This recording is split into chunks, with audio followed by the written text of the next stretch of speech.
recording by Kirby Bonds. Off on a Comet by Jules Verne, translated by Anonymous. Book number 2, chapter number 17, The Venture Made. What would be the consequences of this sudden and complete disruption, Servadac and his people hardly dared to think. The first change that came under their observation was the rapidity of the sun's appearances and disappearances, forcing them to the conviction that although the comet still rotated on its axis from east to west, yet the period of its rotation had been diminished by about one-half. Only 6 hours instead of 12 elapsed between sunrise and sunrise. 3 hours after rising in the west, the sun was sinking again in the east. "We are coming to something," exclaimed Servadac. "We've got a year of something like 2,880 days. I shouldn't think that it would be an easy matter to find saints enough for a calendar such as that," said Ben Zoof. Servadac laughed and remarked that they should have the professor talking about the 238th of June and the 325th of December. It soon became evident that the detached portion was not revolving around the comet, but was gradually retreating into space. Whether it carried with it any portion of the atmosphere, whether it possessed any other condition for supporting life, and whether it was likely ever again to approach the earth, were all questions that there were no means of determining. For themselves, the all-important problem was, what effect would the rendering asunder of the comet have upon its rate of progress? And as they were already conscious of a further increase of muscular power and a fresh diminution of specific gravity, Servadac and his associates could not but wonder whether the alteration in mass of the comet would not result in its missing the expected coincidence with the earth altogether. Although he professed himself incompetent to pronounce a decided opinion, Lieutenant Procope manifestly inclined to the belief that no alteration would ensue in the rate of Gallia's velocity. But Rosette, no doubt, would answer the question directly, and the time had now arrived in which he must be compelled to divulge the precise moment of collision. But the professor was in the worst of tempers.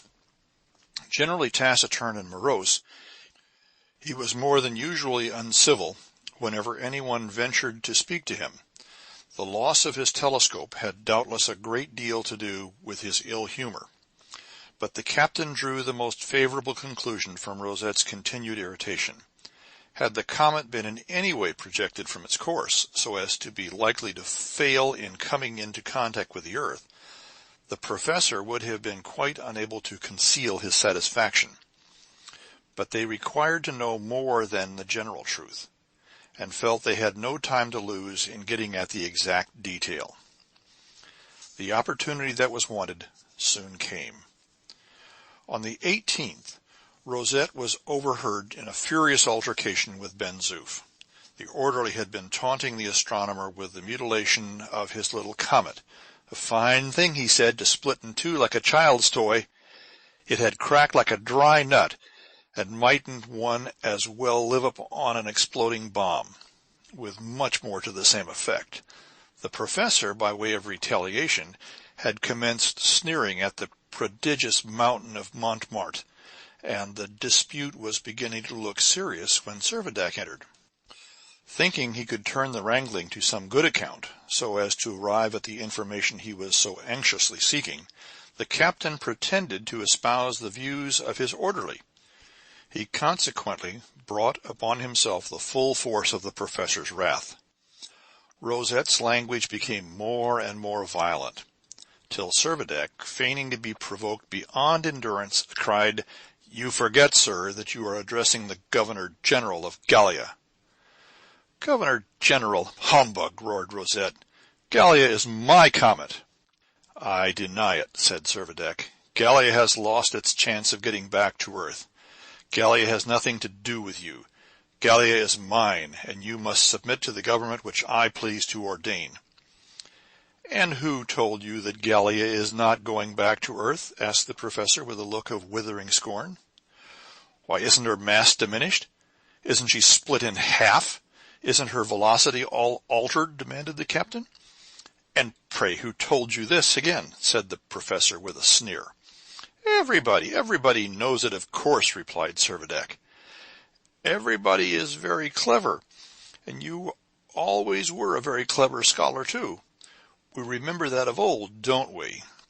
Sir, you nearly mastered the first element of science, didn't you? Sir! A credit to your class.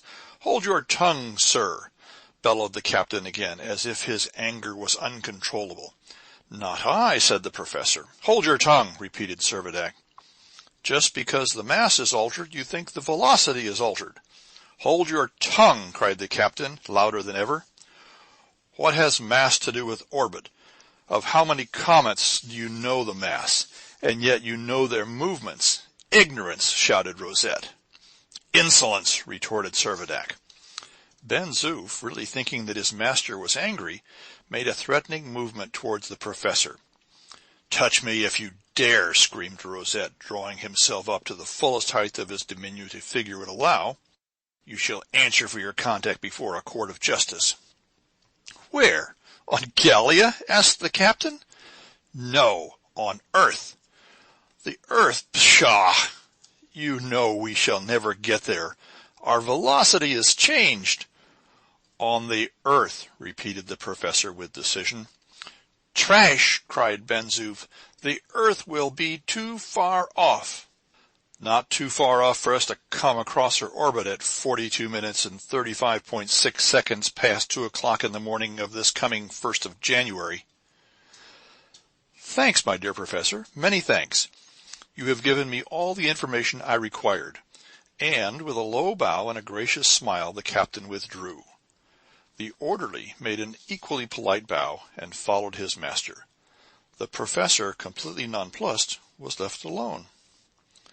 13 days, then 26 of the original Gallian days, 52 of the present, was all the time for preparation that now remained. Every preliminary arrangement was hurried on with the greatest earnestness.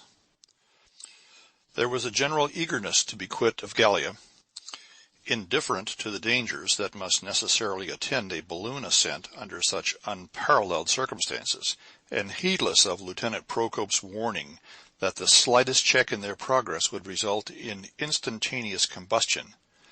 They all seemed to conclude that it must be the simplest thing possible to glide from one atmosphere to another, so that they were quite sanguine as to the successful issue of their enterprise. Captain Servadac made a point of showing himself quite enthusiastic in his anticipations, and to Ben Zoof, the going up in a balloon was the supreme height of his ambition.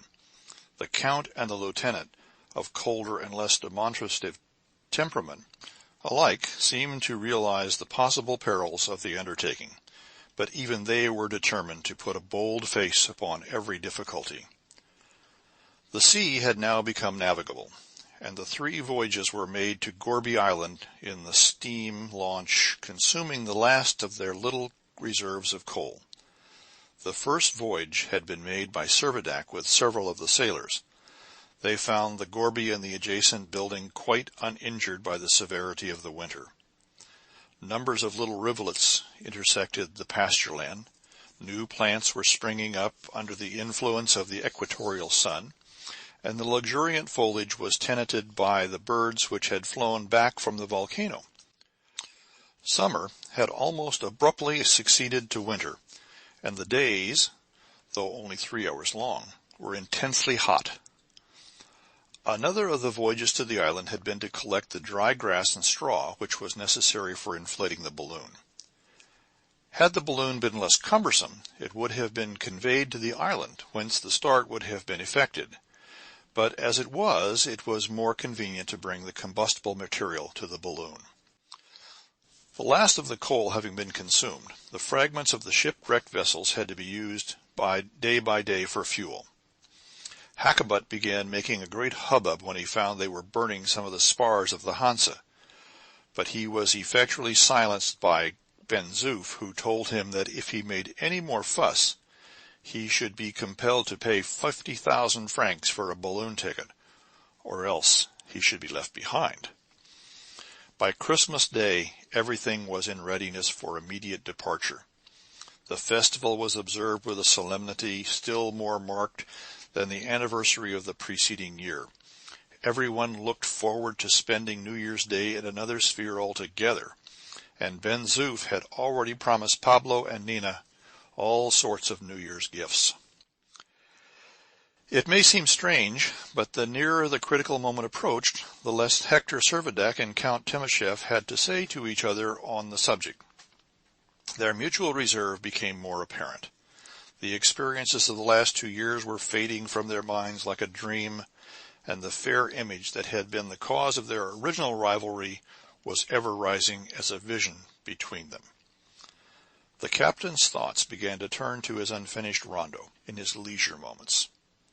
Rhymes suitable and unsuitable, possible and impossible, were perpetually jingling in his imagination.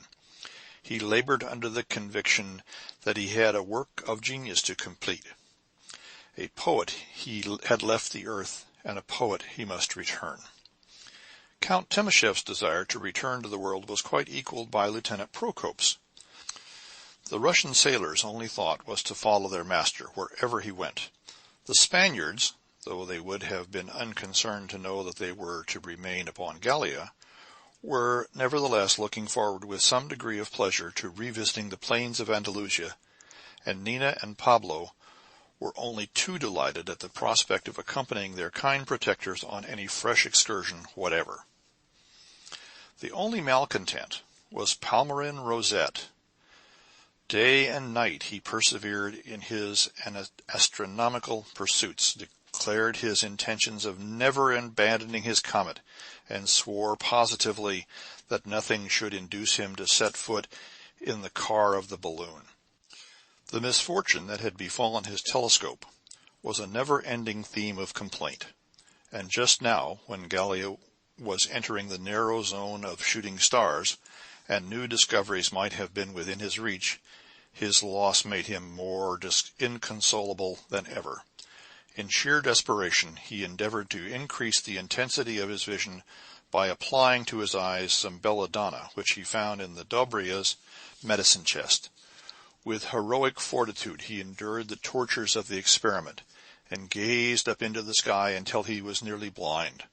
But all in vain. Single, fresh discovery rewarded his sufferings. No one was quite exempt from the feverish excitement which prevailed during the last days of December. Lieutenant Prokop superintended his final arrangements.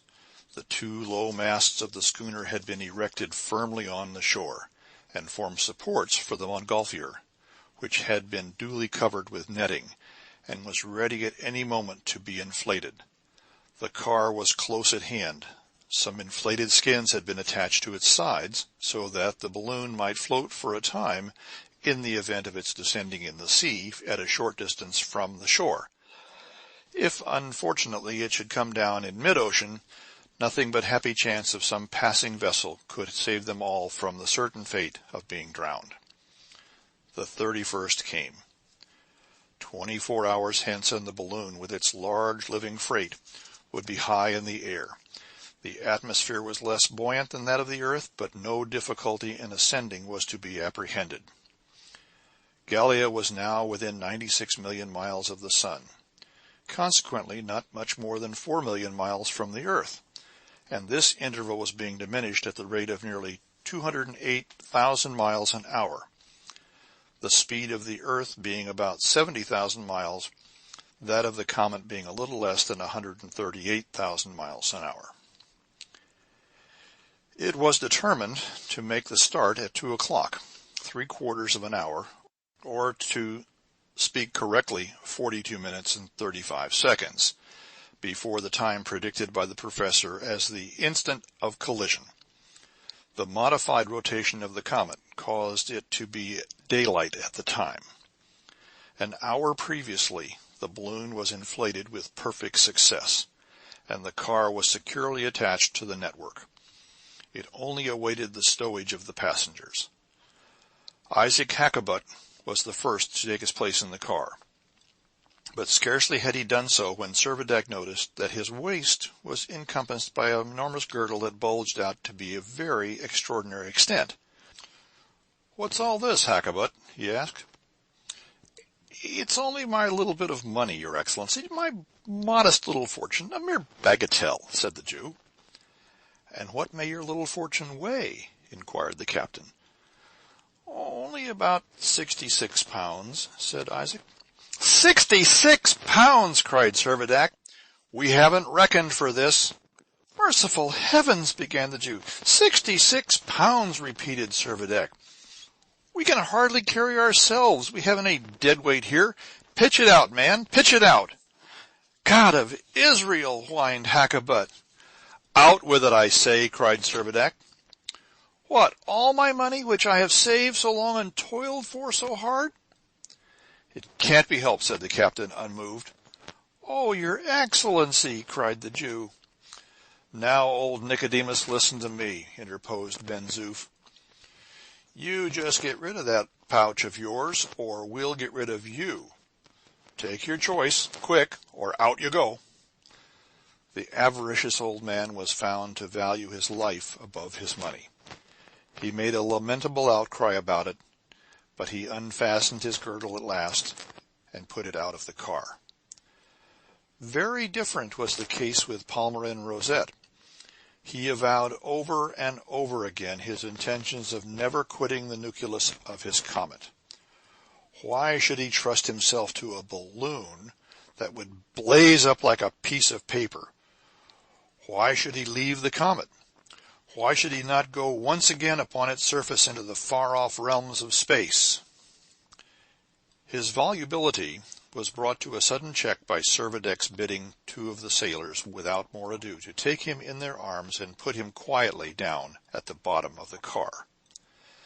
To the great regret of their owners, the two horses and Nina's pet goat were obliged to be left behind.